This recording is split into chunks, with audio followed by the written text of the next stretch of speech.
In this tutorial, I'm going to show you how to use the Flutter package Carousel Slider. As you can see here, this is our basic carousel where we can drag the carousel wherever we want to, and we can also press the buttons here to go back and forth. Let's get started. This is the package we're going to use. Click on this button to copy it to your clipboard. Then in your pubspec.yaml file, underneath your dependencies, paste it in here and run pubget. Concerning the layout, I simply made a Flutter app where we have a scaffold here, an app bar, then a column here with a size box of 20, then the carousel slider itself, again a size box, and then a row of 2 buttons where in between we have again a size box. So first of all, of course, import the carousel slider package. Then in your home page or home screen, you can define your controller for the carousel, so you can use this controller to jump between pages, which I'm going to show you just in a bit. Then again, as mentioned, we have a column here in our scaffold, and then we can use the carousel slider.builder, and for this you can then use the item builder as you already know of with list views in general. And in this case, it's simply a container with a width of maximum width, so double.infinity. It has a background color of red, and centered within this widget is a text with the index of the item. Here you can also define how many items you want in there,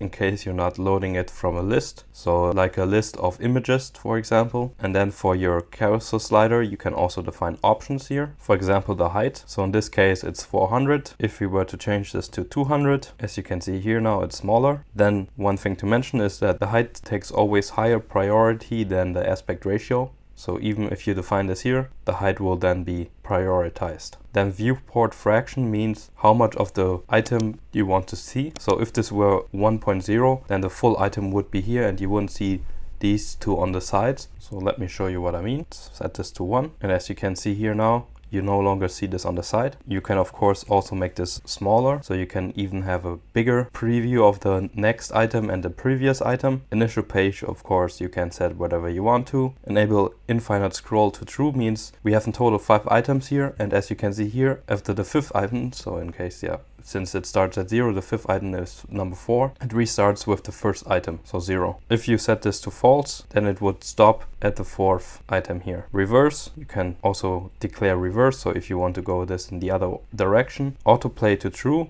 as you can see here, this slides automatically. If you set this to false, then it will just stop at this one item and then the user has to manually scroll through it. Then you can define the interval of the autoplay, so in this case it's 3 seconds. Then the animation, so when this switches, this animation, you can define how long this would take. Also you can define the scroll direction, so in this case it's horizontal, but you can also make the carousel vertical. Let me show you this. Now as you can see here, this is vertical, so it slides between here.